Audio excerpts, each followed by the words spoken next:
hey, thanks for my gallery, I really liked it, except could you re-edit the whole thing? Light and airy, dark and moody, film inspired, warm tones, cool tones, high key, low key.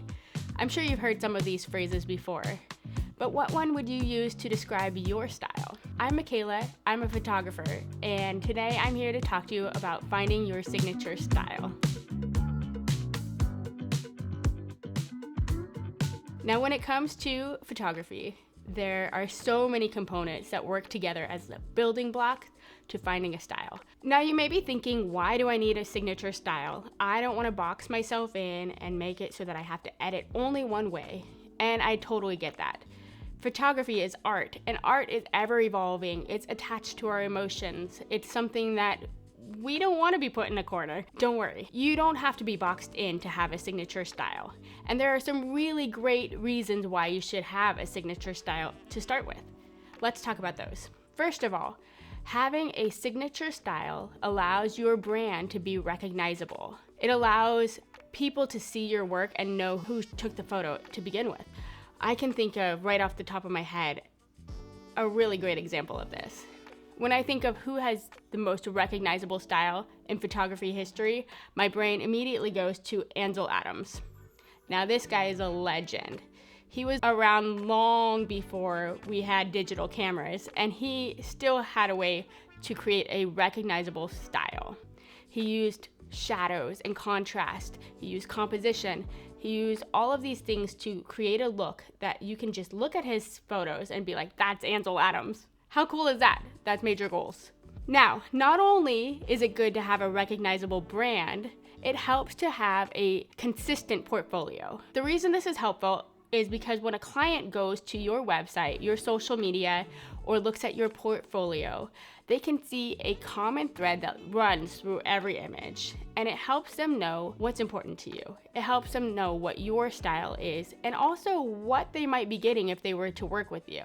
You really want to find a client that has the same style preferences as you. That way you avoid situations such as a client coming to you after a shoot saying, hey, thanks for my gallery, I really liked it, except could you re-edit the whole thing to make it light and airy when you're a bold color photographer? That is one of the reasons it's great to have a signature style. It kind of sets the expectations before you ever work with somebody so that they know exactly what they're going to get. Another good reason to have a signature style is it can really cut down on the amount of time you spend editing. It can speed up your workflow, and who doesn't want that? We're gonna talk about that a little more later, so hang on, we'll get to it. So we talked about why we need this. Let's talk about what it is. A signature style doesn't have to be exactly within parameters or a box that you may think. You don't have to be only a dark and moody photographer with everything really dark and contrasty, or you don't have to only be a bright and airy, complete opposite end of the spectrum.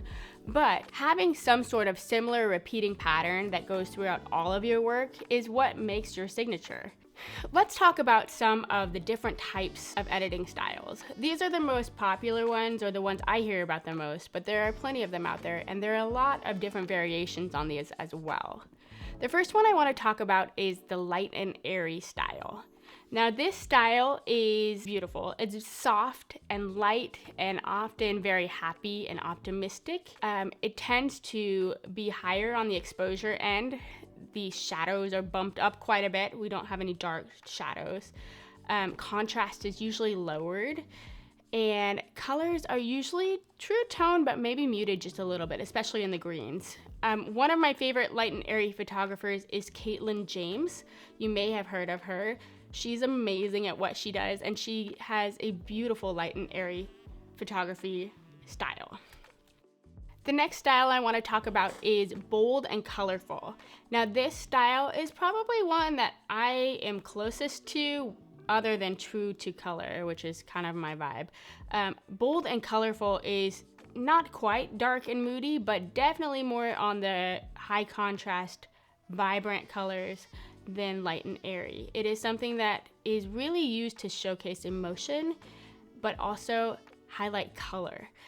Bold color style usually brings up the vibrance in their images, staying true to life in their color. Sometimes there's a shift, but usually most of them stay true to life in the color. They just really make them pop. You'll find a lot of shadows used to bring some drama. It definitely has a drama factor. Some of my favorite bold color photographers are Susan Stripling.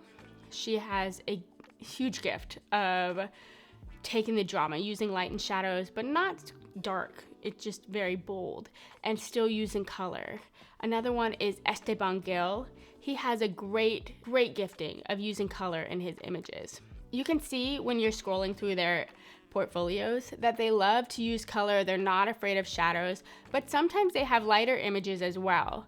I feel like this is a huge part of bold color as a category, is that they don't shy away from using light backgrounds or lighter exposures. They're just really true to the colors and true to keeping things bold. Dark and moody is probably another style you've heard about, and this one definitely plays on the drama and the emotions. These images are usually going to be very heavy on the shadows, a lot of contrast. Some of the tones can be muted, sometimes the colors are muted, but it's definitely a moody vibe. A lot of the times, dark and moody photographers won't be shooting in like full sun or anything. They will choose to shoot in areas that are darker to really fit the vibe. Somebody who does this very well is Caroline Rivera. She has some gorgeous images that really play on the moody vibes. Esteban Gil, who I mentioned is a bold color photographer, also does this very well too. It's one of those things where you can kind of blend together. You can kind of take little bits from each category and make them work for you. Another popular style right now is film inspired. This style tends to take digital photos and make them look like they were shot on film. It's beautiful. They tend to lower the contrast a little bit, add some grain, some noise to give it that gritty texture, and it gives the skin tone a really creamy, beautiful look. Cassidy Lynn has an amazing look in her portfolio. She really nails the film look. And actually, she has a profile with Aftershoot that lets you try her film style on your images. So now that we're talking about that, let's talk about Aftershoot and profiles for editing. Aftershoot is an amazing AI editing and culling software. I've been using this for a few years now and I absolutely love it. Like, this is a game changer. This changed my life. Aftershoot not only culls your images for you, it will allow you to try different profiles to edit your images. They've got a whole marketplace with some really cool profiles from top photographers out there right now. You can scroll the marketplace and try different ones on your images. It will also use its AI unicorns to study what you do on your edits and create your own profile. Remember before when I said having your signature style can speed up your workflow? This is how you do it. Aftershoot will allow you to edit quickly by using its unicorns, using your profile, and it will speed up your workflow so you can edit a whole session in no time. It's amazing. And the coolest thing about Aftershoot is you can try it for free. No credit card required. You got a free 30-day trial. It doesn't get better than that. You got to check it out.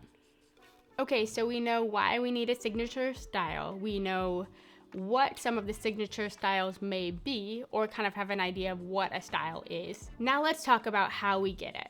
Where do we even start? So when you're first starting, you want to find inspiration. You want to look around you, look at other photographers and their work and see what you like. Basically, this is preference, right? This is what speaks to you. So from there, make a mood board, make a Pinterest board, decide what it is that kind of inspires you or gets your wheels turning. Then you can go practice your own editing. When you're editing a photo, try different styles, tinker around with it, and really just think about what it is you like and why. The why is a huge part of this. So when you're looking at an image that's edited in a way that you love, think about why. What does it make you feel? Kind of have a little self-reflection moment, right? So you can get a good vibe. That's what you want. You want a good connection and good vibes with your edits. So let's take a look at this. I'm gonna pull up my computer and we're gonna look at some different edits on some of my own photos in different styles. And while I'm doing that, I want you to see kind of how you feel about each one. That will help you narrow down where to go. From there, you can tinker around a little bit and customize it to make it you. That's a huge part as well. It's cool to be inspired by other people, but you really want to make your style uniquely you. Another thing you've got to remember is you have to trust the process. This is going to take time. When I look back to my early days as a photographer, I was definitely curious. I was trying all the things, and my style has evolved so much since then. I have learned a lot in my photography skills, in my editing skills, but I've also just lived a lot. And so what's important to me now is very different than what was important to me then. And I can definitely see that reflected in my editing over the years. And that's something that's gonna take time. So make sure and have patience, have grace with yourself, and just kind of trust the process. You'll get there. So we learned that it's important to have a signature editing style. It's important because it helps us to bring recognizability to our brand. It helps us to bring continuity to our profiles, our portfolios. And it helps us to speed up our workflow. These things are amazing. We all want that, right? We also learned that there are endless possibilities when it comes to style, that there are so many ways to customize and tweak them to make them unique to you. It's gonna take some work. It's gonna take some intentional thought and experimentation on your part, but you'll get there. It's a process, it's a journey, but it's a fun one. So I hope this encourages you to really think about what matters to you when it comes to your editing style and to maybe play around with it a little bit. If you like this video, make sure and check out other videos on this channel. And if you want to comment down below on what you'd like to hear from us, we'd love to hear from you.